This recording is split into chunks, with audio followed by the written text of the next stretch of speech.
all that we have invented, the symbols in a church, the rituals, they're all put there by thought. Thought has invented these things. Invented the Savior, invented the temples in India and the contents of the temples. Thought has invented all these things called sacred.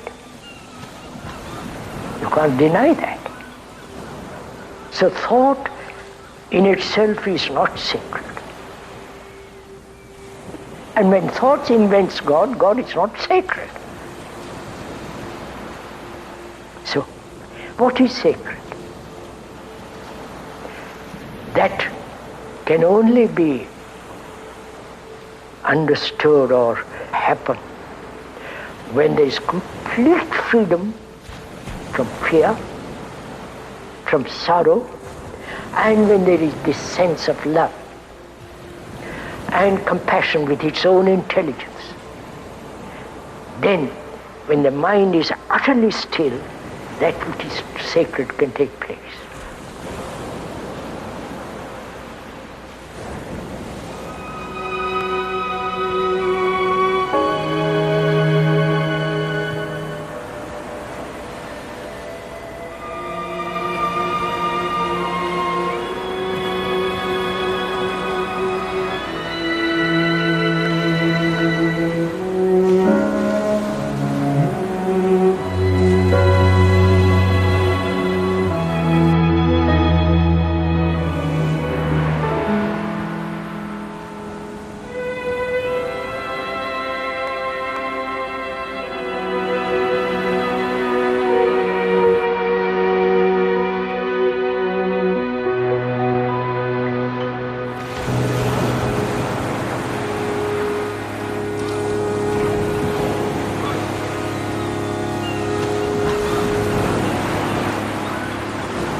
गर्मियों की एक शाम थी।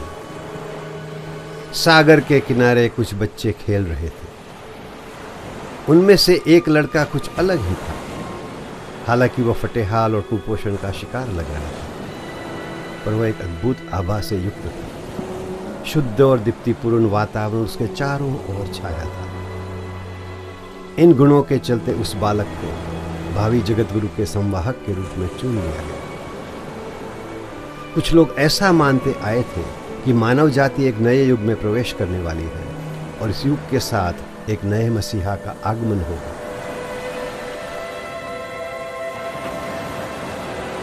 उन्नीसवीं सदी के शुरुआती दशकों में मानव जाति के उद्धारक के रूप में धर्म के स्थान पर विज्ञान की स्थापना हो रही थी। जैसे जैसे ईसाई धर्म की स्थापित सत्ता खंडित होती गई, धर्म और विज्ञान के बीच सामंजस्य स्थापित करने वाली नई संस्थाएं उभर कर सामने आने लगी। ऐसी तमाम संस्थाओं में एक थी थियोसॉफिकल सोसाइटी, जो दुनिया भर में तेजी से फैल रही थी। रूस की हेलेना पेट्रोवना ब्लावात्स्की और अमेरिका के हेनरी स्टील ओलकॉट द्वारा संस्थापित इस संस्था के उद्देश्य थे पूर्व के प्राचीन धर्मों में निहित सत्य की खोज को, प्रकृति के अज्ञात नियमों के अन्वेषण को तथा सार्वजनिक बंधुता को प्रोत्साहन देना। ये आदर्श इतने आकर्षक थे कि सन 1881 के आते आते सोसाइटी अपने 1 लाख से अधिक उत्साही सदस्यों के साथ एक विश्वव्यापी संगठन बन चुका था। हेलेना ब्लावात्स्की पराभौतिक नियमों की गंभीर अध्येता थी और उन्हें सिद्धियां हासिल है ऐसा मानने वाले लोग उनके आगे पीछे रहते थे। हालांकि कुछ लोग उन्हें झूठा दावेदार कहकर उनका उपहास करते रहे, लेकिन इससे इनकार नहीं किया जा सकता कि वे एक गंभीर लेखिका थी और सन 1888 में उन्होंने 2 वृहत खंडों वाली अपनी सर्वश्रेष्ठ रचना द सीक्रेट डॉक्ट्रिन प्रकाशित की। एनी बेसेंट नाम की एक युवा पत्रकार को लंदन रिव्यू ऑफ रिव्यूज में इस पुस्तक की समीक्षा करने को कहा गया। पुस्तक में जो कुछ लिखा था वह देखकर एनी बेसेंट चकाचौंध हो गई। अलग अलग बिखरे हुए तथ्य, अब उन्हें एक महासमष्टि के अंश लगने लगे तथा जीवन की सारी पहलियां, उलझनें और समस्याएं मानो लुप्त हो गई। कुछ ही दिनों में एनी बेसेंट ने अपना सारा जीवन थियोसॉफी को समर्पित कर दिया। अचानक उठाया गया यह कदम उतावले स्वभाव की मिसेस बेसेंट के लिए कोई अनहोनी बात नहीं थी। विक्टोरिया कालीन इंग्लैंड में वे एक वक्ता, शिक्षाकर्मी, उत्साही नारीवादी तथा उभरते श्रमिक आंदोलन की नेत्री के रूप में पहले से ही विख्यात थी। ब्रायंट एंड मेज दिया सलाई कारखाने में काम करने वाली महिलाओं की एक हड़ताल का उन्होंने आयोजन भी किया था। उनकी सामाजिक न्याय के प्रति संवेदना ने उन्हें Sidney Webb, George Bernard Shaw और रेमसे मैकडॉनल्ड जैसे लोगों के साथ फेबियन सोशलिस्ट बना दिया था। ब्लावात्स्की के देहांत के बाद एनी बेसेंट थियोसॉफिकल सोसाइटी की मुखिया बनी और साथ ही थियोसॉफी के आदर्शों के लिए अत्यधिक प्रभावशाली शक्ति साबित हुई। ब्लावात्स्की के जटिल दर्शन को लोकप्रिय आंदोलन के रूप में स्थापित करने का श्रेय उन्हीं को जाता है। दुनिया के कई धर्मों की ऐसी मान्यता रही है कि संकट काल में मानव जाति की सहायता के लिए कोई महापुरुष या मसीहा अवतरित होता है। सीक्रेट डॉक्ट्रिन में ब्लावात्स्की ने इस बात का वर्णन किया है कि कैसे एक जगत गुरु नई सभ्यता के वास्ते सत्य का प्रतिपादन करता है। सालों साल से यह विचार बेसेंट के मन में पल रहा था। सन 1900 के आते आते उन्हें पक्का भरोसा हो गया था कि एक महान आध्यात्मिक गुरु के पुनः अवतरण का समय आ गया है। अब भी वे भारत, यूरोप और अमेरिका में भावी जगत गुरु के आगमन पर व्याख्यान दे रही थी। लोगों की अपेक्षाएं बढ़ती ही जा रही थी और उनके व्याख्यानों को सुनने के लिए हजारों लोग इकट्ठा हो रहे थे।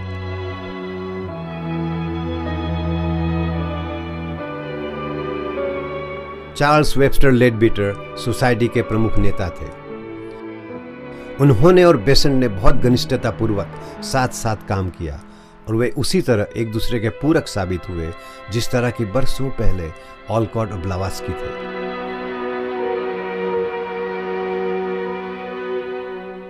1909 का साल था। लेडबीटर भारत पहुंच गए थे और मद्रास के पास अड्यार में रहते थे, जहां थियोसॉफिकल सोसाइटी का मुख्यालय था। रोजाना कुछ मित्रों के साथ वे समुद्र के किनारे टहलने आया करते थे। यहीं पर बालक जिद्दू कृष्णमूर्ति का पता चला था। हालांकि देखने में वो बालक अशक्त और उपेक्षित सा लगता था, पर लेडबीटर ने उसमें असाधारण आभा देखी और घोषणा की कि यह ब्राह्मण बालक ही उस बहुप्रतीक्षित भविष्यवाणी को पूरा करेगा। अब जगत गुरु के संवाहक के रूप में कृष्णमूर्ति को तैयार करना था।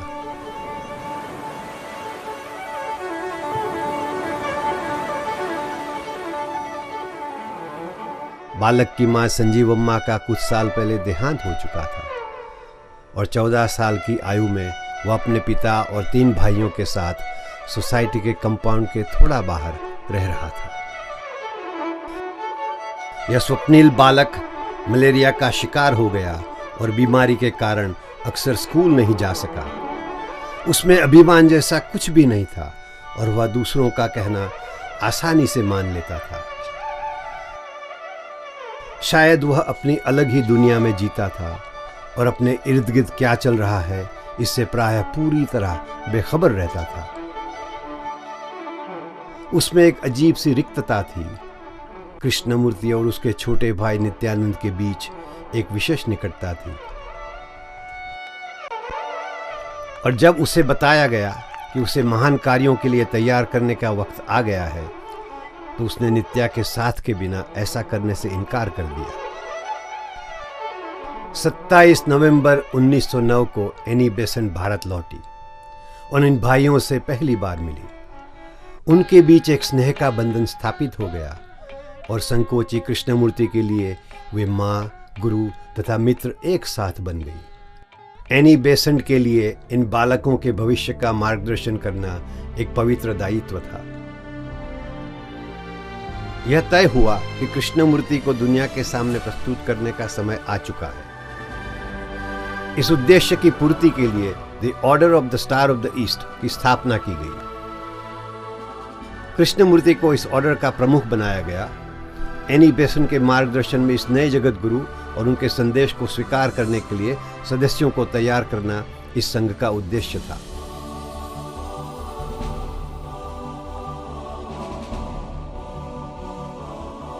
बनारस में उस साल हुए थियोसॉफिकल कन्वेंशन के दौरान करीब 400 नए सदस्य ऑर्डर ऑफ स्टार में शामिल हुए। जैसे ही सदस्यों ने द सेकंड कमिंग यानी पुनरावतरण की बात उठाई, एक उज्जवल भविष्य की तस्वीर सामने खड़ी हो गई। भावनाओं से अभिभूत होकर ये नए सदस्य बालक के चरणों में गिर पड़े। मिसिस बेसन ने खुले रूप से कृष्णमूर्ति के जगत गुरु का भावी संवाहक होने की घोषणा कर दी। सन 1911 के अंत तक सांचा तैयार हो चुका था और बालक का भवितव्य निश्चित सा लग रहा था। पर बालक के पिता नारायणय्या यह सब मानने के लिए आसानी से तैयार नहीं हुए। उन्हें डर था कि बच्चे का यह दैवीकरण उन्हें हिंदुस्तान भर में उपहास का विषय बनाएगा। लिहाजा अपने बच्चों को मिसिस बेसन के संरक्षण से वापस ले लेने की उन्होंने धमकी दी। मिसेस बेसन ने तुरंत स्थिति संभाली तथा पिता को अंग्रेजी तालीम के फायदों और बच्चों के ऑक्सफोर्ड स्नातक होने के विशेष महत्व को समझाया। 19 जनवरी 1912 को कृष्णमूर्ति तथा नित्या को इंग्लैंड ले जाने के राजीनामे पर नारायणय्या ने दस्तखत किए। तब उन्हें इसका एहसास नहीं था कि बच्चे 10 साल से पहले नहीं लौटेंगे और उनको वापस लाने के लिए किसी लंबे मुकदमे से गुजरना पड़ेगा।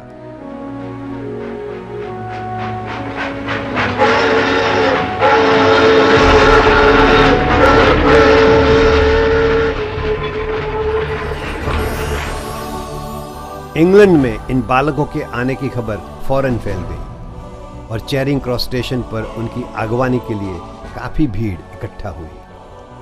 कंधों तक आए लंबे लंबे काले बालों तथा रिक्त दृष्टि से युक्त बड़ी बड़ी काली आंखों वाली आकृति। स्टेशन पर पहुंचे कृष्णमूर्ति का ऐसा वर्णन एक अंग्रेज थियोसॉफिस्ट ने किया।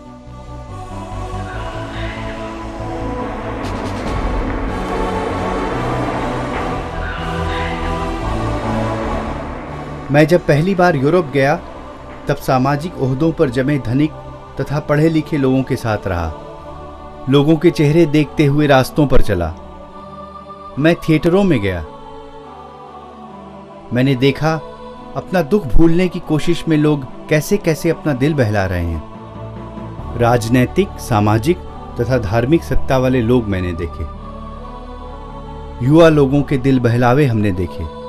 गरीब तथा पिछड़े लोगों की बस्तियों में जाकर सेवा करने के इच्छुक लोग मैंने देखे। वे सहायता करने के इच्छुक थे पर खुद असहाय थे।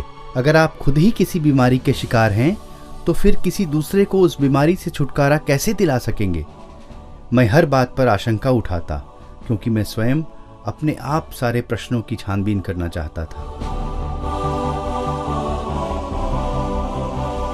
लंदन के क्वींस हॉल में एनी बेसन ने खलबली मचाने वाले 3 व्याख्यान दिए। आंदोलन मजबूत होता जा रहा था। जब वे भारत लौटी तब उस बालक की तालीम अलग अलग शिक्षकों की निगरानी में होने लगी। यह युवक हमेशा शिक्षकों से तथा मार्गदर्शन के लिए आतुर अनुयायियों से घिरा रहता था। चूंकि उसे अकेला रहने की अनुमति नहीं थी, वह एक साधारण जीवन के लिए छटपटाता था। उसमें असंतोष भड़क उठा और जिस भूमिका को निभाने के लिए उसे तैयार किया जा रहा था उसमें उसे बिल्कुल दिलचस्पी नहीं रही।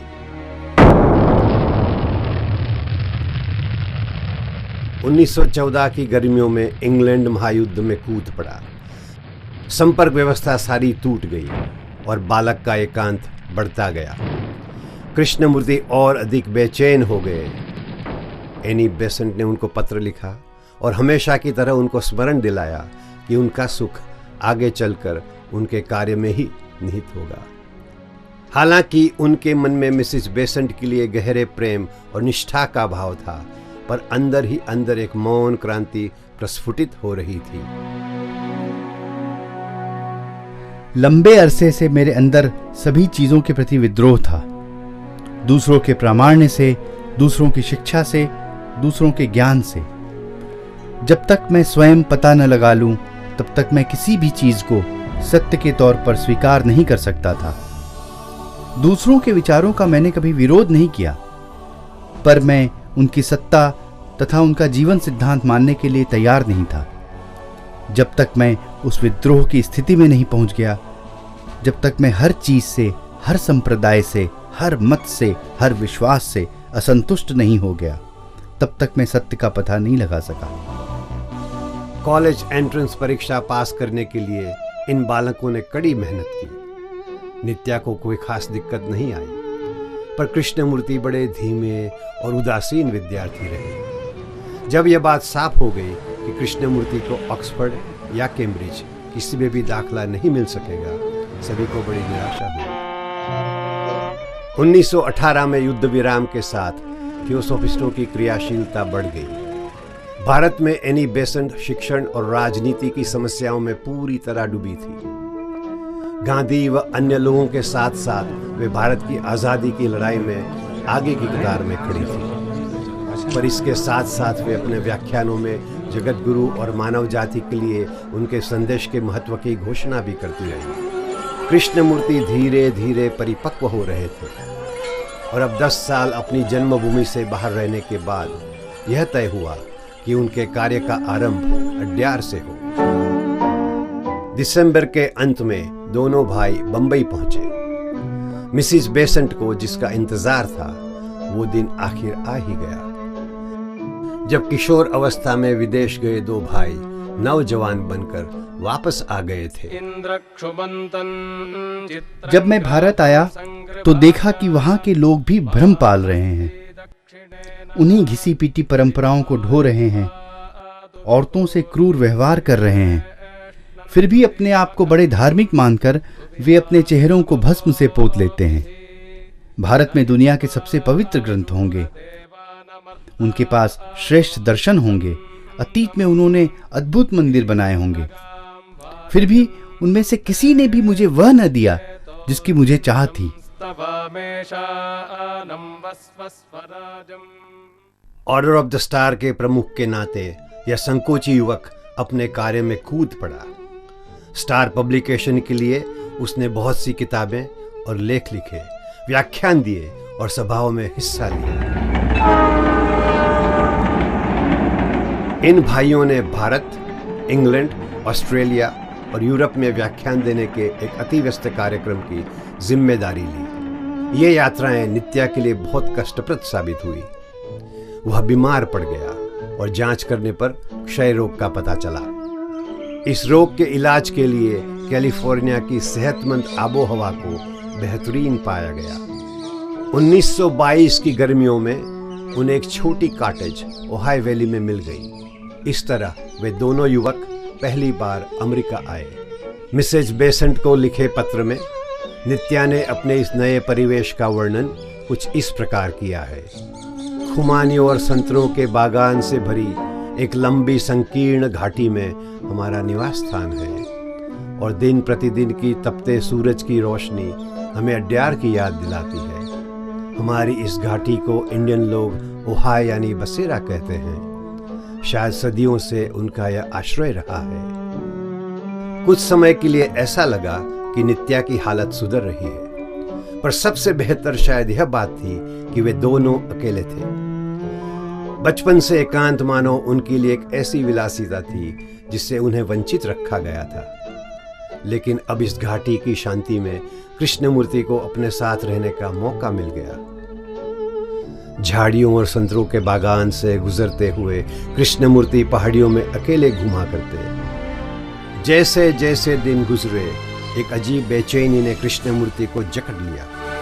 वह बीमार पड़ गए और उत्कट पीड़ा और दम घुटाने वाली गर्मी की शिकायत करने लगे। जैसे ही यह अजीब प्रक्रिया अपने चरम पर पहुंची, वे कई बार अचेतन स्थितियों से गुजरे। व्यग्रता और बुखार की हालत में उन्होंने अकेले चलने का आग्रह किया, लेकिन उन्हें कॉटेज के पास एक पेपर वृक्ष के नीचे विश्राम करने के लिए मना लिया गया। और यही वह जगह थी जहां रात्रि की नीरवता में उनके जीवन को आमूल हिला देने वाली एक अलौकिक घटना घटी।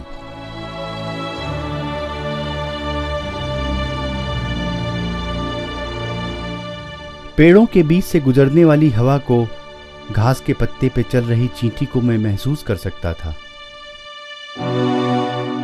वहां के पंछी, वहां की धूल, इन सबको महसूस कर सकता था। और वहां की हर ध्वनि मेरा ही अंश थी। मैं हर चीज में था, बल्कि हर चीज मुझ में थी। मैं परम आनंद में था, क्योंकि मुझे पूर्ण दर्शन हो गया था। अब कुछ भी पहले जैसा नहीं रह सकता था। मैंने जीवन के निर्झर का शुद्ध और स्वच्छ जल पी लिया है और मेरी प्यास बुझ गई है। अब कभी भी तृष्णा मुझे सता नहीं पाएगी। अब कभी भी घना अंधकार मुझे घेर नहीं पाएगा। सारे दुख क्लेशों को हरने वाली करुणा को मैंने छू लिया है।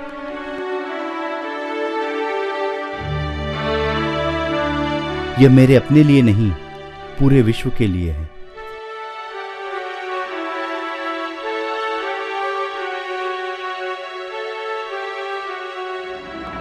अपनी नव अनुभूतियों का वर्णन करने के लिए कृष्णमूर्ति ने दुनिया भर की यात्रा की। यह परिवर्तन बिल्कुल साफ था।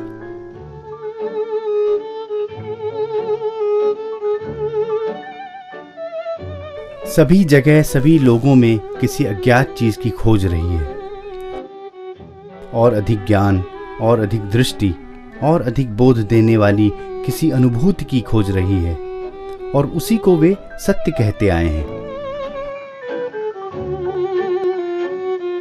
उन्हें लगता है कि सत्य कहीं दूर छिपा हुआ है, जीवन से दूर, आनंद से दूर, पीड़ा से दूर।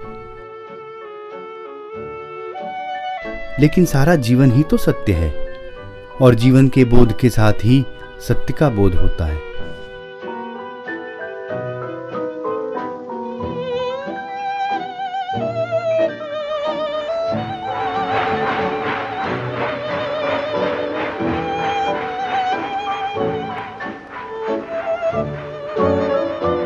यात्रा के दौरान हुए अचानक रक्तस्राव के कारण नित्या के स्वास्थ्य के बारे में फिर आशंका पैदा हुई। दुर्बल होने के अलावा उसे बहुत बुखार था और खांसी से बुरा हाल था। दोनों भाइयों को फिर से ओहायो घाटी के खुश्क वातावरण में वापस भेजना तय किया गया। कैलिफोर्निया पहुंचते ही नित्या की हालत सुधरने लगी और थियोसॉफी के जुबली कन्वेंशन हेतु कृष्णमूर्ति को भारत बुलाने के लिए मिसिस बेसन ने जब तार भेजा, तब उन्होंने कुछ अनिच्छा से ही आना स्वीकार किया।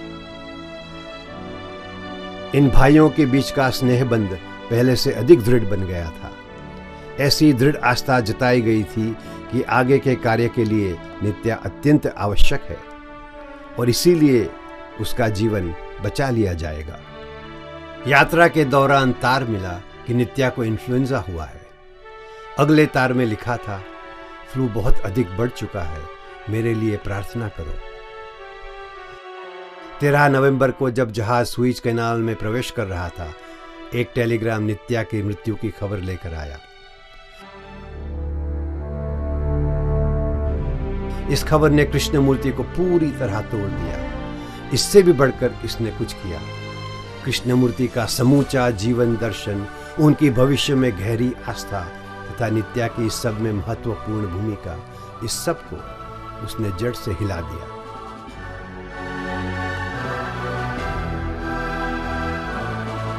वह पुराना स्वप्न टूट गया और एक नए का जन्म हो रहा है।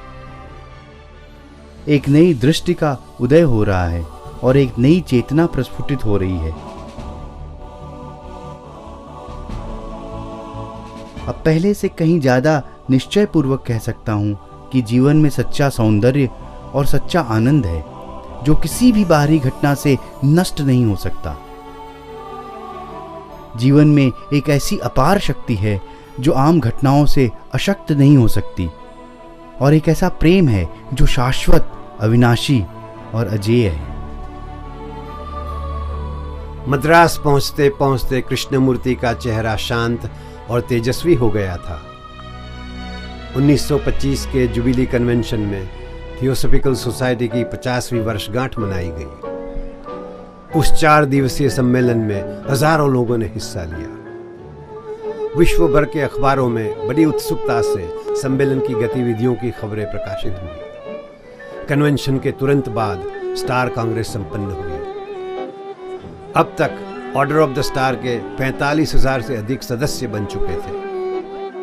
अड्यार के महाकाय बरगद की शाखाओं के नीचे कृष्णमूर्ति ने विश्व शिक्षक की चर्चा की। सांध्य प्रकाश में उनका मुखमंडल प्रभावशाली तथा दृढ़ बन गया। आंखें अधमुंदी थी, मानो अंतर्मुखी हो गई हो। जैसे ही कृष्णमूर्ति बोले, श्रोताओं पर एक गहरा मौन छा गया। कुछ लोगों को लगा कि कोई प्रकाश उन पर उतर आया है और कईयों ने माना कि वे साक्षात मसीहा की उपस्थिति में हैं। यह नवयुवक गहरे अलगावों का निमित्त बनता जा रहा था, जबकि हजारों ने उसे विश्व शिक्षक के रूप में स्वीकार कर लिया था।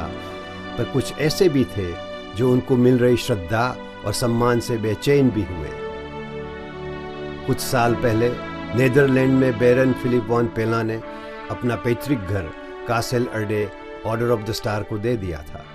18वीं सदी में बनी यह इमारत 5000 एकड़ की वन संपदा से घिरी थी। इस किले को सभास्थान में परिवर्तित कर दिया गया था, जहां छोटे छोटे समूह हर साल इकट्ठा होते थे। कृष्णमूर्ति में आ रहा बदलाव अगले हफ्ते होने वाले 1926 के ओमेन स्टार कैंप में अधिक तीव्र होने वाला था। कासल अर्डे के समीप हुए ओमेन कैंप ने अलग अलग देशों से 2000 से अधिक लोगों को आकर्षित किया। सभाओं तथा खान पान के लिए बड़े बड़े तंबू लगाए गए थे। व्याख्यान दिए गए और हर संध्या कृष्णमूर्ति बोनफायर जलाते और सम्मेलन को संबोधित करते। क्या सुखी होने के लिए हमें धर्मों की जरूरत है? क्या प्रेम करने के लिए हमें मंदिरों की जरूरत है? मंदिरों के अंधेरे गर्भगृहों में सत्य को पाया नहीं जा सकता, न उसे संगठित संस्थाओं के सजीले भवनों में पाया जा सकता है, और न ही किताबों में या धार्मिक अनुष्ठानों में। सागर किनारे जाइए, जहां पुरवाइयां चल रही हैं और लहरें एक दूसरे से टकरा रही हैं। ये सारी सुंदरता समेटकर क्या आप एक संकुचित मंदिर में बंद करना चाहते हैं? अपने मन को या हृदय को किसी भी चीज से या किसी भी व्यक्ति से बंधने मत दीजिए। अगर आप ऐसा होने देंगे तो आप एक और धर्म स्थापित करेंगे, एक और मंदिर बनाएंगे। आपको छोटे मोटे देवताओं के निर्माण में नहीं लगे रहना चाहिए और न ही संकुचित पूजा घरों के चक्कर लगाने में। जब आपके पास सूरज हो तो दिए की रोशनी में पूजा करना कौन चाहेगा?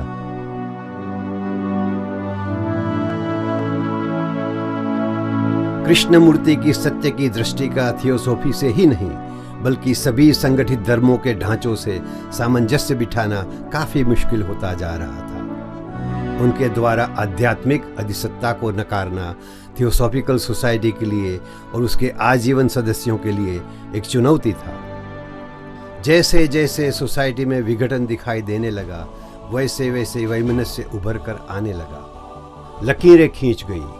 कुछ लोग जी जान से कृष्णमूर्ति के साथ रहे और कुछ अपने प्रिय विश्वासों से चिपके रहे। कृष्णमूर्ति से 1911 से जुड़ी रही लेडी एमिली लटिन्स ने भी आम लोगों की हैरानी को कुछ इस तरह अभिव्यक्त किया। कितनी अजीब बात है, हम 17 सालों से विश्व शिक्षक का इंतजार करते रहे और अब जबकि उन्होंने बोलना शुरू किया तो हम आहत या नाराज हो रहे हैं। वो हमें अपना कार्य स्वयं करने के लिए कह रहे हैं और ऐसी उनसे हमें बिल्कुल उम्मीद नहीं थी।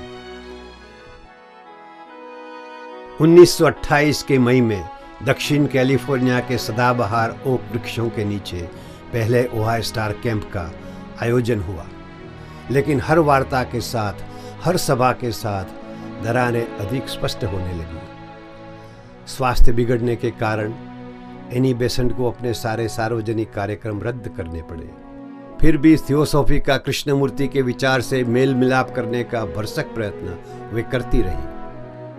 प्राचीन हिंदू धर्म ग्रंथों को उद्धृत करते हुए उन्होंने कहा कि सभी मार्ग एक ही आध्यात्मिक गंतव्य की ओर ले जाते हैं।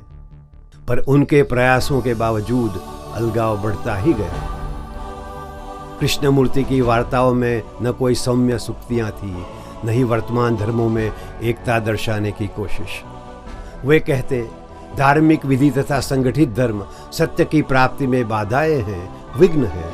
उन्होंने कोई भी साधन प्रणाली पेश नहीं की, कोई तय मार्ग नहीं बताया जिसका अनुसरण किया जाए, कोई पद्धति नहीं बताई जिससे आध्यात्मिक प्रगति को मापा जा सके। उनका सत्य दर्शन परम निरपेक्ष था।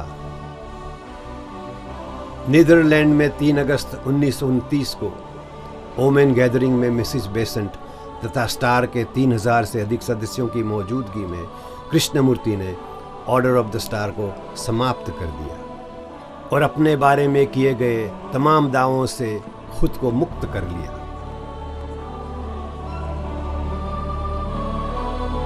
मेरा मानना है कि सत्य एक पथहीन भूमि है और आप किसी भी पथ को पकड़कर किसी भी धर्म या संप्रदाय की शरण लेकर उसे पा नहीं सकते।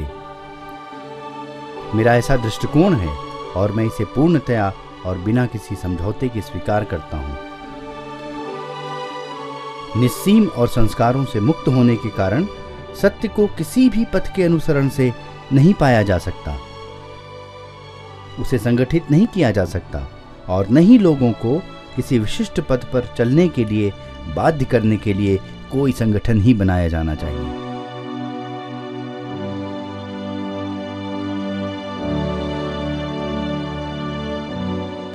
अगर इस उद्देश्य से कोई संगठन बनाया जाएगा तो वह एक बैसाखी, एक दुर्बलता, एक बंधन बनकर रह जाएगा और व्यक्ति को अपाहिज बनाकर उस परम अबाधित सत्य की खोज में बाधा बन जाएगा। आप अन्य संगठन बना सकते हैं, किसी और का इंतजार कर सकते हैं, उससे मुझे कोई मतलब नहीं है। मेरा एक ही सरोकार है, मनुष्य को पूरी तरह और बिना शर्त मुक्त करना।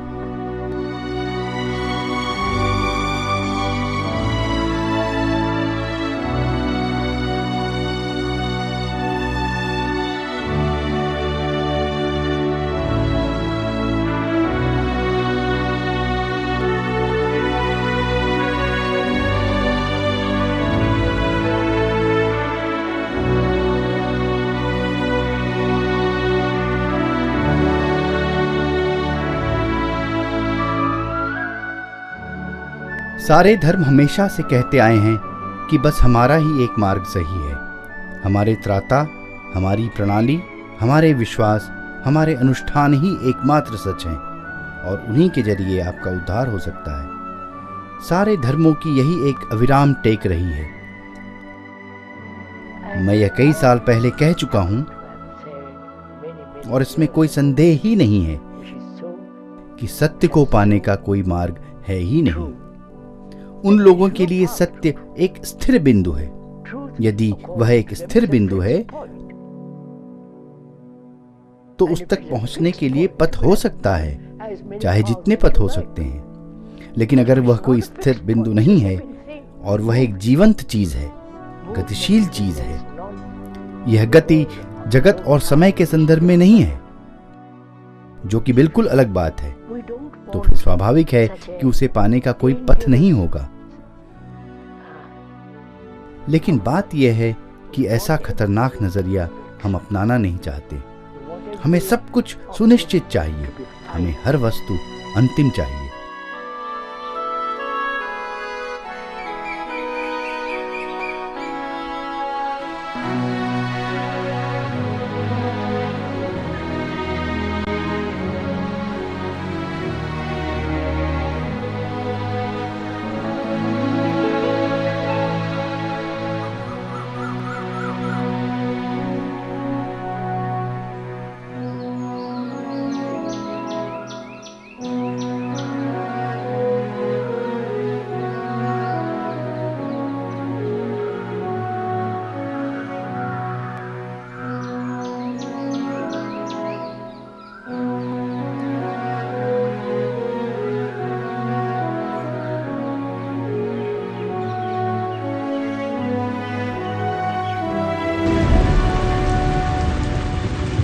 मनुष्य को अपने भीतर एक गहरा आमूल परिवर्तन लाना चाहिए।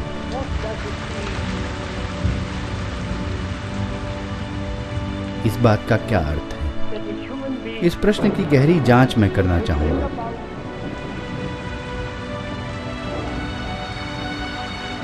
हम प्रश्न कर रहे हैं कि क्या एक बुनियादी मानसिक क्रांति, एक गहरा स्थायी अटल परिवर्तन लाना संभव है?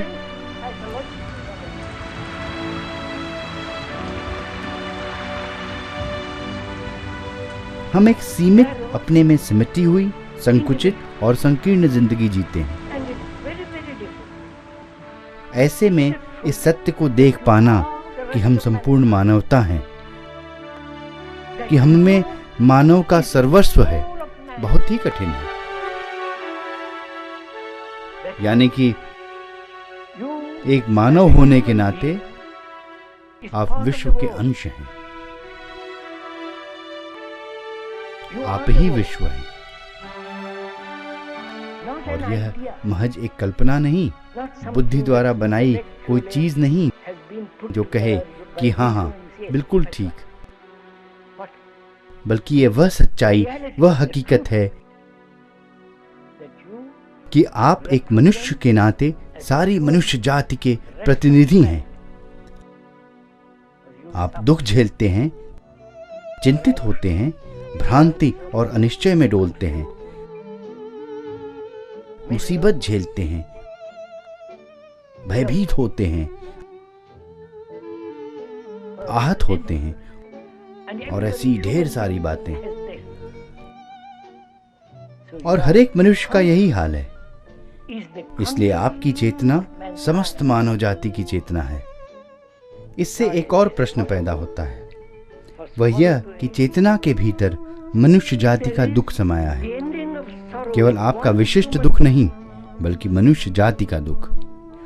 आप जानते हैं यह कितना विराट बोध है। आपको अगर ऐसा बोध हो कि आपकी पीड़ा आपकी अपनी नहीं है, वह तो समस्त मानव जाति की है, तब फिर आप अपने छोटे मोटे जख्मों के लिए, छोटी मोटी असफलताओं के लिए, छोटी छोटी चिंताओं के लिए रोएंगे नहीं, आंसू नहीं बहाएंगे। तब क्या पीड़ा का अंत होना संभव है?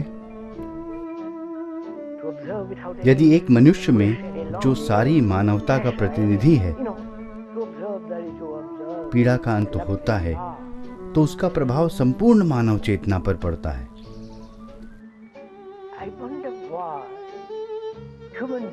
हम जो कुछ कह रहे हैं उसको मान मत लीजिए, खुद पता लगाइए, तहकीकात कीजिए। इसका मतलब है कि आपको अवलोकन के लिए स्वतंत्र होना चाहिए। किसी भी इच्छा, अभिलाषा या दबाव के बिना अवलोकन करने के लिए। मानो आप किसी सुंदर फूल को देख रहे हो।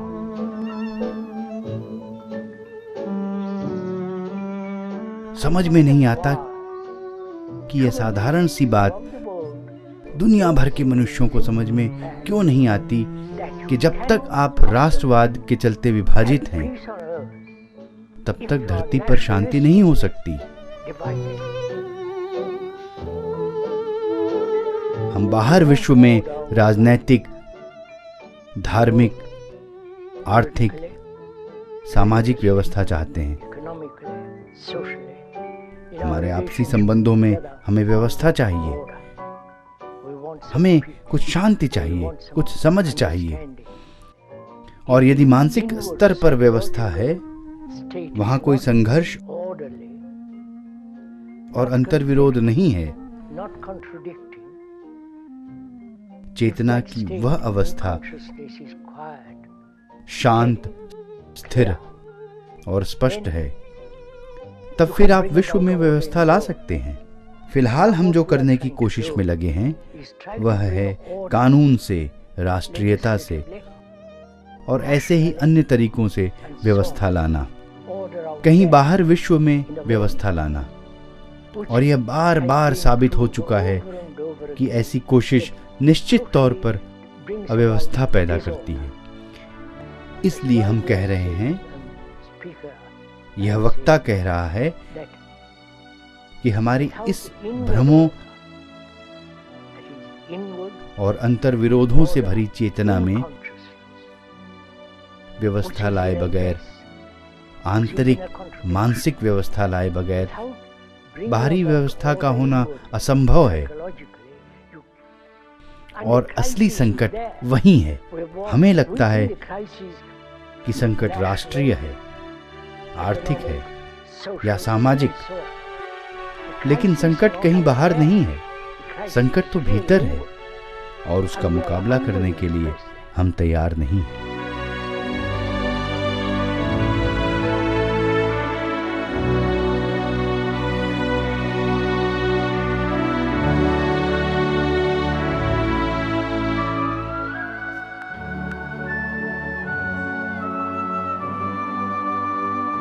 हमारी ऐसी शिक्षा रही है, परंपरा और जीने का ढंग, कि कोई भी चीज किसी दूसरे को दी जा सकती है।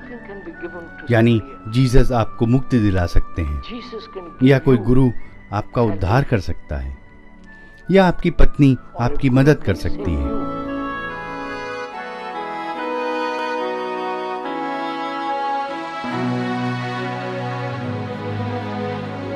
यह केवल एक घिसी पीटी परंपरा मात्र है जिससे हम चिपके हुए हैं।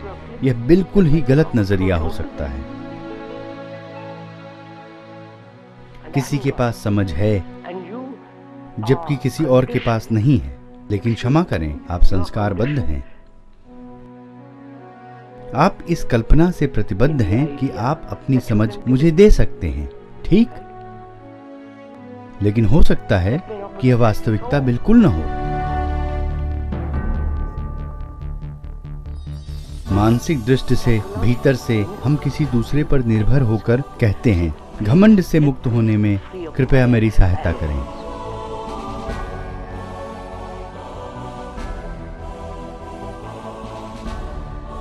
या फिर आप अपने आपसी संबंधों में इसका निरीक्षण करते हैं और देखने के साथ ही यह घमंड मिट जाता है। मैं स्वयं को देख रहा हूं और उस गहरे देखने में मुझे पता चलता है कि अपने संबंधों में मैं जिद्दी हूं। अतः अपने घमंड के बारे में जानने के लिए मैं आप पर निर्भर नहीं हूं, मैं पहले से ही सजग हूं। यह बहुत ही महत्वपूर्ण है सर। कोई भी दूसरा व्यक्ति मुझे उत्कटता नहीं दे सकता, सौंदर्य दृष्टि नहीं दे सकता। समझे आप? अकेला या अलग थलग नहीं, तब मुझे स्वयं खोजबीन करनी होगी और उस खोजबीन में ही मुझे उत्कटता मिलती है। मैं जिस परंपरा में पला बढ़ा हूं, उसे जब मैं त्याग देता हूं, किसी दूसरे पर निर्भर करना जब मैं छोड़ देता हूं, तब या तो मुझे स्वयं काम करना पड़ेगा या फिर डूब जाना होगा। अगर मैं उसे छोड़ देता हूं, तो छोड़ने के साथ ही वह ऊर्जा, उत्कटता मेरे पास आ जाती है। तब मैं किसी पर भी निर्भर नहीं रहता।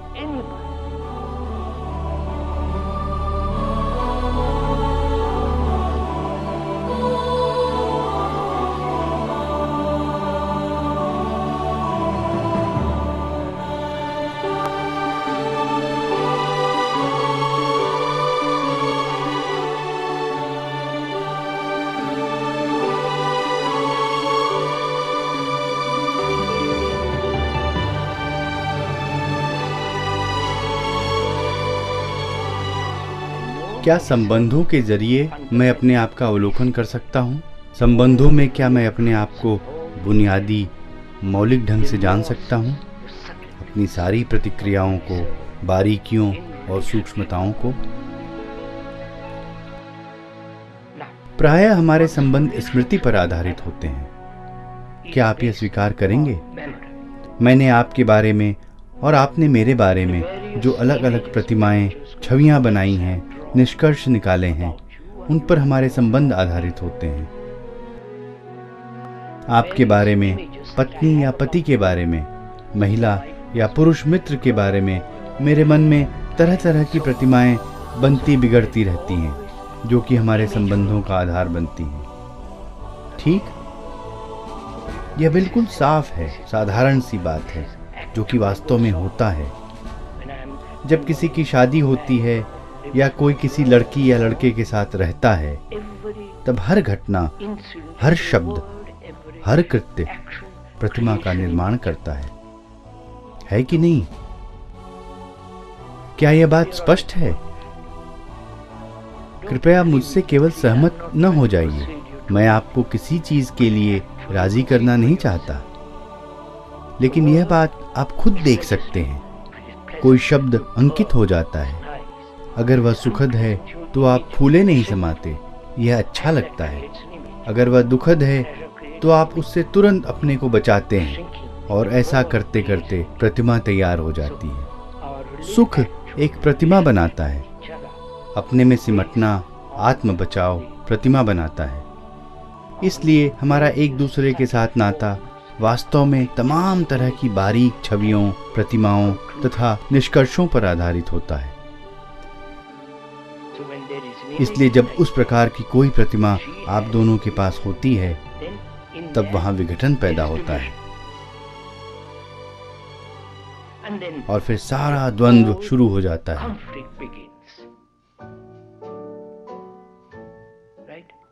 दो प्रतिमाओं के बीच जब भेद होगा, तब द्वंद्व तो होना ही है। यहूदी, अरब, हिंदू, मुस्लिम, ईसाई, साम्यवादी, सब एक ही बात है।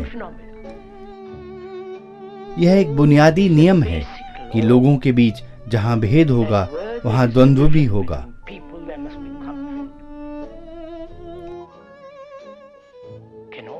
फिर सवाल पैदा होता है, क्या यह प्रतिमा बनाना, यह सारा परंपरा का कारोबार बिना किसी द्वंद्व के खत्म हो सकता है? आप मेरा प्रश्न समझ रहे हैं? क्या आपकी इसमें दिलचस्पी है? आप इसकी क्या कीमत देंगे? आप बस इतना ही कर सकते हैं। आपको लगता है कि कुछ कीमत चुका देने से वह चीज मिल जाएगी? अब यह छवि बनाने की पूरी यांत्रिक प्रक्रिया सिर्फ छवि बनाना ही नहीं, बल्कि निश्चित होने की चाह, समस्त परंपरा, उसकी सारी संरचना, क्या वह खत्म हो सकती है? क्या आप यह सवाल कर रहे हैं?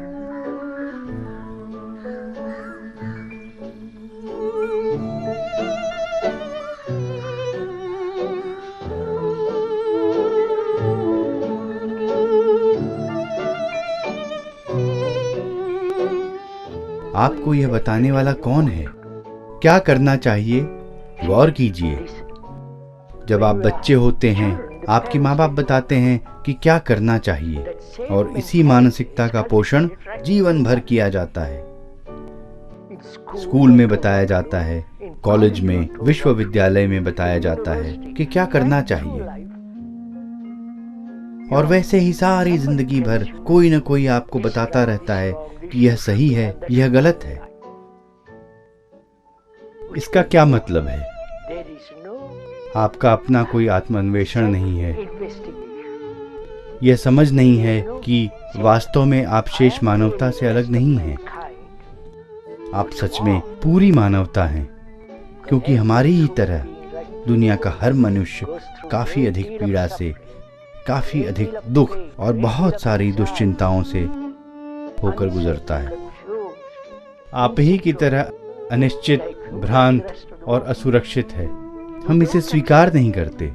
हम सोचते हैं मेरा दुख अन्य लोगों के दुख से बिल्कुल अलग है, और इसीलिए हमारी ये मानसिकता बन जाती है कि मैं क्या करूं, यह बताने वाला कोई न कोई होना ही चाहिए। पोप हो या कोई मामूली धर्माधिकारी।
वास्तव में हमें यह सवाल करना चाहिए कि मनुष्य के पास असाधारण ज्ञान होते हुए भी ऐसा क्यों है कि कोई बदलने के लिए तैयार नहीं? क्यों? ऐसा तो नहीं कि आदतों में, निश्चित ढांचों में उन्हें सुरक्षा मालूम पड़ती है। आपका ढांचा, मेरा ढांचा, ईसाई ढांचा, हिंदू ढांचा, बौद्ध ढांचा, ये सारे ढांचे ही हैं, यानी सोचने के तरीके। और ढांचे हर लिहाज से खतरनाक हो सकते हैं क्योंकि वो लोगों को बांटते हैं। सारे धर्मों ने, उनके विधि विधानों ने, श्रद्धा और विश्वास ने तथा उनके उद्धारकों ने लोगों के बीच भेद पैदा किए हैं। अब उन सब से बाहर निकलने के लिए प्रज्ञाशीलता की जरूरत है, अन्वेषण और अध्ययन की जरूरत है, और उसके लिए कोई भी तैयार नहीं। ओम शांति शांति शांति। हरि ओम तत्सत।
बचपन से ही हमें तुलना करना सिखाया जाता है।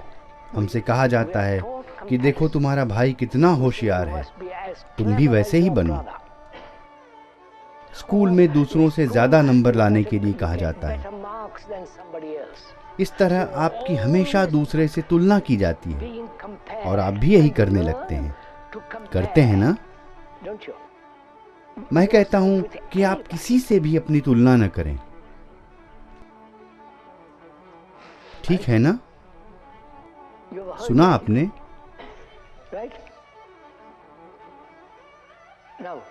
अच्छा, आप ही बताइए कि आप तुलना क्यों करते हैं?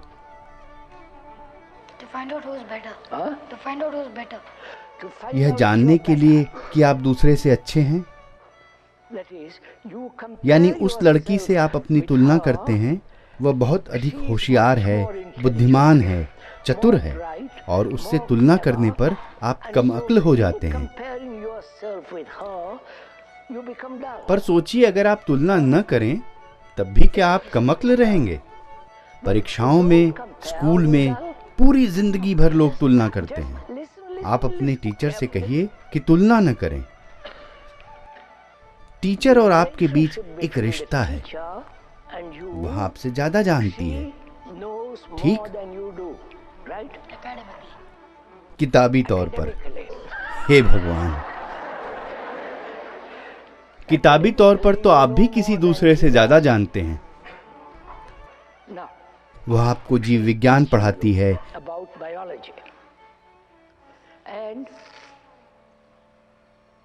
वह आपको नंबर देती है और परीक्षाएं पास करने में मदद करती है। लेकिन क्या वह परीक्षा के विचार के बिना आपको पढ़ा सकती है?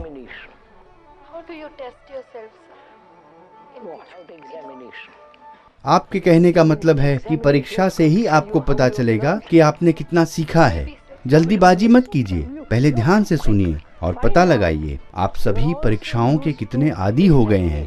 यह आपकी परंपरा बन गई है, आपकी आदत बन गई है, और जब इस पर थोड़ा भी शक किया जा रहा है तब आप कहते हैं हम क्या करें, क्या न करें। आप डर जाते हैं, नर्वस, अधीर हो जाते हैं। जब मैं पढ़ रहा था इंग्लैंड के एक स्कूल में, मैं एक भी इम्तिहान पास नहीं कर पाया।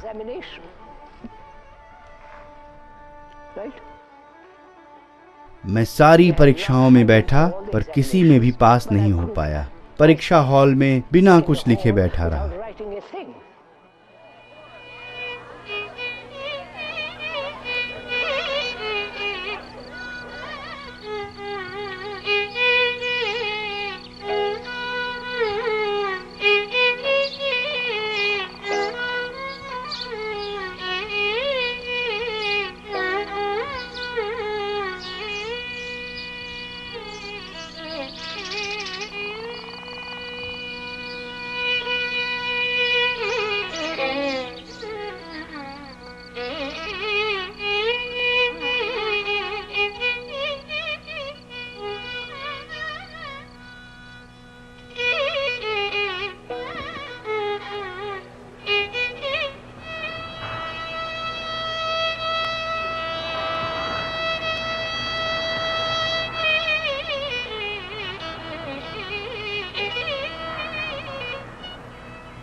क्या आपकी इस सब में दिलचस्पी है? आपको क्या लगता है जीवन क्या है? आपका जीवन क्या है? आपका जीवन, आप रोजाना जो जिंदगी जीते हैं वह क्या है? निर्भरता, मोह, आसक्ति, दुख, दर्द, गुस्सा, चिड़चिड़ाहट, पीड़ा। आप अच्छी तरह इस सब से वाकिफ हैं। यही आपकी रोजमर्रा की जिंदगी है। मंदिर जाना, थोड़ा शोरगुल कर लेना, घंटी हिला देना, कुछ पूजा कर लेना, कुछ योग कर लेना, यही आपकी जिंदगी है। अब धार्मिक जीवन से आपका क्या मतलब है? आप मुझे बताइए। धर्म से आपका क्या मतलब है? उस शब्द से धर्म यानी रिलीजन का अर्थ है अपनी सारी ऊर्जा बटोरना। बस यही इसका अर्थ है। क्या आप समझे श्रीमान? अन्वेषण के लिए, खोजबीन करने के लिए अपनी सारी की सारी ऊर्जा समेट लेना।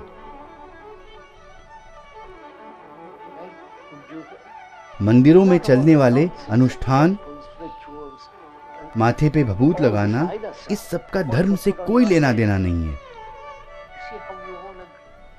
देखिए आप सब हामी भरने के लिए कैसे तैयार बैठे हैं।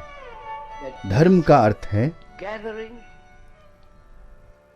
आपके पास जितनी भी ऊर्जा है उसे पूरी की पूरी समेट लेना, ताकि आप सत्य और वास्तविकता का स्वयं पता लगा सकें। ध्यान क्या है यह पता लगा सकें। हम लोग जिस तरह जी रहे हैं वैसा क्यों जी रहे हैं, इसकी खोजबीन कर सकें और दुख का अंत हो सकता है या नहीं, इसका पता लगा सकें। प्रेम क्या है और क्या हम बिना प्रयास और नियंत्रण के जी सकते हैं? इस सब की छानबीन धर्म शब्द का अर्थ है।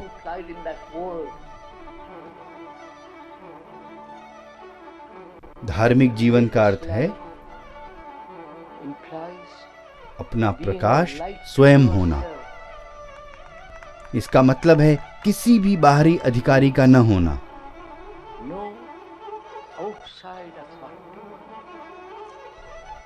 हमारा आशय है किसी भी आध्यात्मिक प्रामाण्य का न होना। इसमें वक्ता भी शामिल है।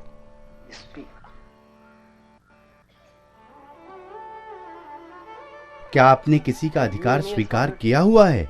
किसी को आध्यात्मिक प्रामाण्य माना हुआ है? आपके बहुत सारे गुरु रहे हैं, महात्मा गांधी इत्यादि। पिछली कई शताब्दियों, छठी, पांचवी, चौथी, तीसरी से लेकर अब तक, लेकिन हजारों साल के मार्गदर्शन के बाद भी आज आप कहां खड़े हैं? आप किस हाल में हैं? क्या अब भी आप मार्गदर्शन चाहते हैं? इसलिए मैं आपसे आदर पूर्वक पूछ रहा हूं कि क्या आपने अभी भी अपनी परंपराओं को नहीं छोड़ा है? आपका राष्ट्रवाद, आपकी जातियां, मंदिर जाना, यह सब आपकी परंपरा है। क्या आपने अभी तक इनको नहीं फेंका है? नहीं? नहीं। तब आप कैसे पता लगा सकेंगे कि धार्मिक जीवन क्या है, अगर आप आंखों पर पट्टी बांधे हैं?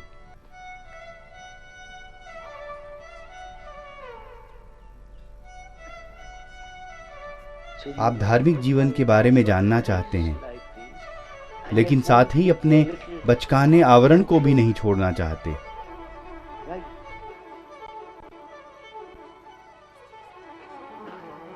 आप अपनी परंपराओं से बंधे रहकर उस चीज का पता लगाना चाहते हैं जिसे खोजने के लिए एक ऐसे मन की जरूरत है जो काबिल हो, समर्थ हो। एक ऐसे हृदय की आवश्यकता है जो सच में प्रेम कर सकता हो। स्वयं को अपनी परंपरा, संस्कृति, अपने विश्वास से मुक्त किए बिना आप कैसे किसी भी चीज की खोज कर सकते हैं? आप गीता, उपनिषद या किसी और ग्रंथ को दोहरा सकते हैं, किंतु उस सबका क्या अर्थ होगा?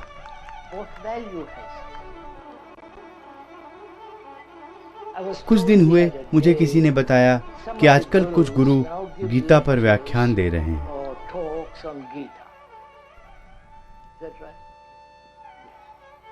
और हजारों की संख्या में लोग उन्हें सुनने जाते हैं। क्या यह सही है? अब इसका क्या मतलब है? हम आखिर किस चीज का स्वांग कर रहे हैं? ऐसा लगता है कि हम खुद अपनी त्रासदी को देख नहीं पा रहे हैं। सही है ना?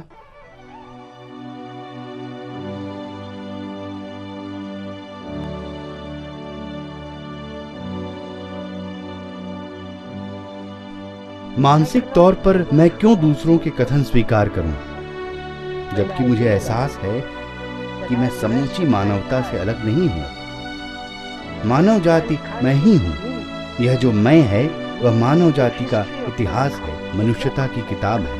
अगर मैं इस किताब को पढ़ना जानता हूं तो फिर मैं किसी पर भी आश्रित नहीं होता।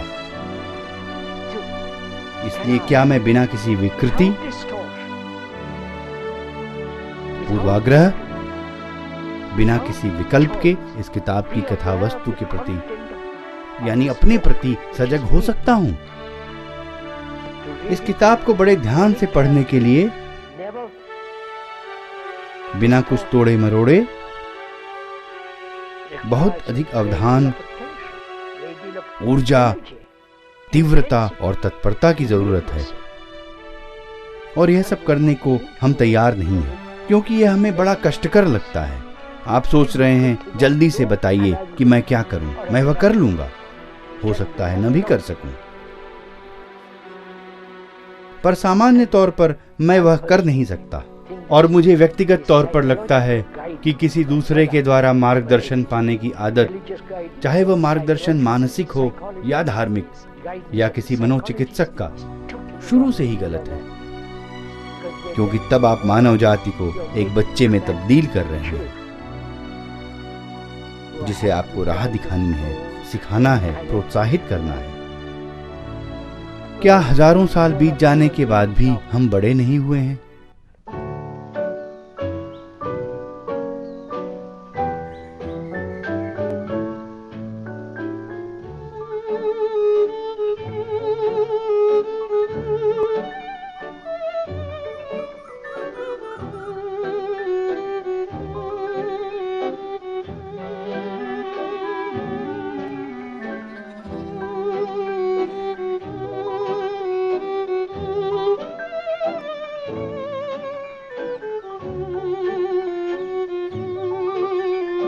जो नहीं है उसे नकार देने के बाद जो है वो सामने आता है।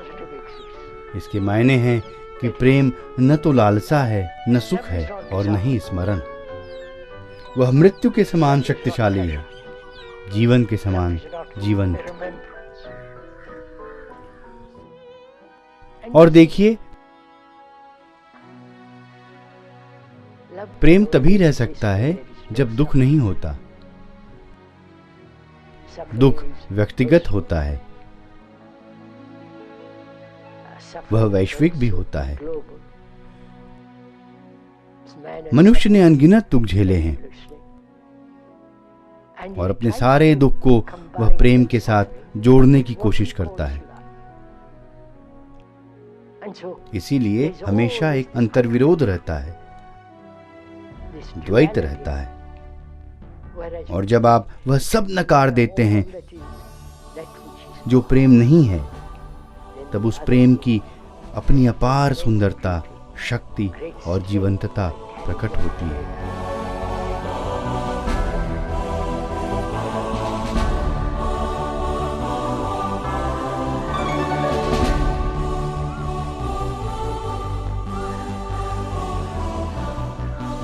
अब आपको गणित या विज्ञान क्यों पढ़ना पड़ता है? क्योंकि गणित एक अंश तक व्यवस्था है।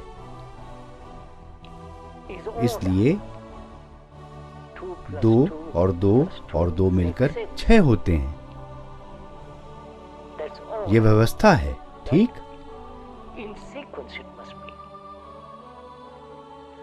इसे क्रम के तहत होना ही चाहिए। तो गणित वह कितना भी जटिल क्यों न हो, एक क्रम श्रृंखला है, व्यवस्था है, ठीक? क्या हमें दूसरों के प्रति अपनी जिम्मेदारी का एहसास है? अगर आपका परिवार है, पत्नी है, बच्चे हैं, तो उनके प्रति क्या आप जिम्मेदार हैं? यानी कि आप उनकी देखभाल करते हैं, उनके प्रति आपके दिल में प्यार है, वे स्वस्थ अच्छे नागरिक बने, इसकी क्या आपको चिंता है? अगर आपके बच्चे हैं तो क्या आप उनके लिए खुद को जिम्मेदार महसूस करते हैं, ताकि उन्हें सही शिक्षा मिले और वे युद्ध में मारे न जाएं? वे औसत दर्जे के न बन जाएं। या उनके लिए आपके पास बिल्कुल समय नहीं है, आपको बाहर जाकर पैसा कमाना पड़ता है। माँ बाप दोनों को, जैसा कि आजकल प्राय होता है, उनके पास बच्चों के लिए बहुत ही कम समय होता है। यह सच्चाई है। तब आपकी जिम्मेदारी कहाँ गई? अच्छा, इसमें आपको दिलचस्पी नहीं है?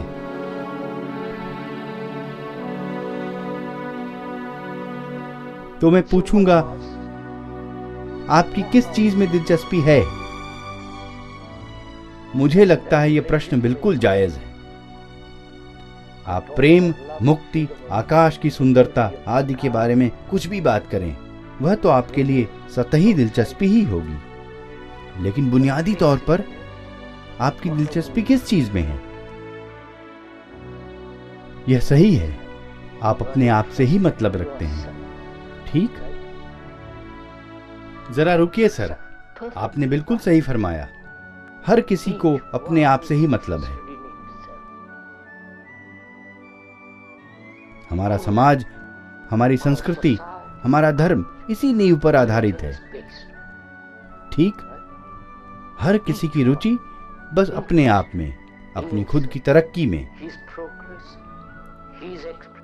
एक मनुष्य होने के नाते क्या आप महसूस करते हैं हम सब एक हैं? कि बुनियादी तौर पर एक कल्पना के तौर पर नहीं, बल्कि हकीकत में। क्योंकि जब आप भारत जाएंगे तो देखेंगे स्वयं के बनाए छोटे मोटे देवताओं के पीछे दौड़ने वाले लोगों की हताशा, भ्रांति, चिंता, निराशा। जब आप यूरोप जाएंगे तो वहां भी बिल्कुल वही बात देखेंगे। उनके पास उनका यीशु है, उनका परम पावन। आप इस देश में आइए, बिल्कुल वही बात मिलेगी। आप समझ रहे हैं ना सर? पहले यह एहसास होना चाहिए, सिर्फ शब्दों में नहीं, अपने हृदय में, अपने रक्त में, अपनी समूची सोच में, कि दुनिया भर के मनुष्य प्राणी उन्हीं व्यथाओं से गुजरते हैं जिनसे आप। वही अकेलापन, वही निराशा, वही परेशानियां, वही भयानक अनिश्चितता, असुरक्षा, चाहे वे 10,000 मील की दूरी पर रहते हों या 2,000 मील की, या फिर यहीं मानसिक तौर पर वे सब एक दूसरे से जुड़े हुए हैं। अगर आप अपने अंतस्तल में, अपनी रग रग में, अपने दिलो दिमाग की गहराई में यह महसूस करते हैं, तो फिर आप जिम्मेदार हैं।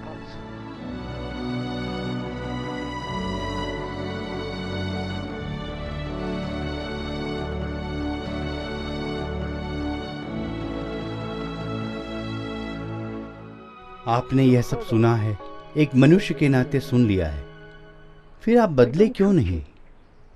बाधा क्या है? यदि हम में से हर कोई यह प्रश्न पूछे, केवल शब्दों से नहीं, बुद्धि से नहीं, दिल बहलाने के लिए नहीं, बल्कि अत्यंत गंभीरता से, गहराई से, तो आपका क्या उत्तर होगा?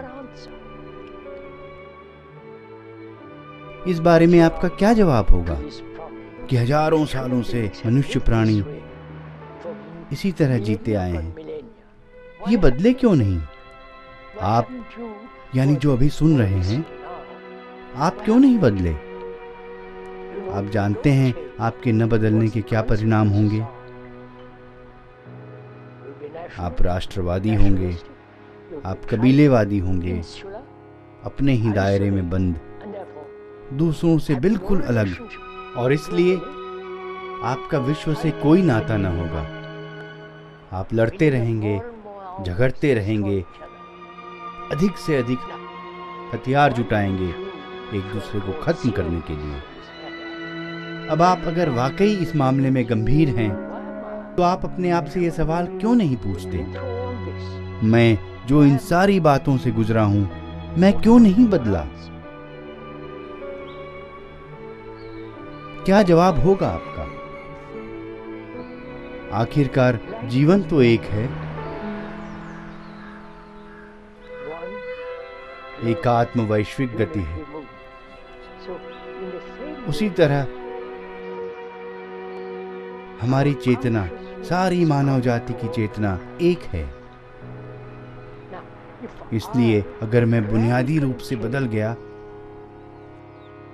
तो निश्चय ही मनुष्य जाति की शेष चेतना पर भी उसका असर होगा। तो सवाल है, आप क्यों नहीं बदलते? Why don't you change?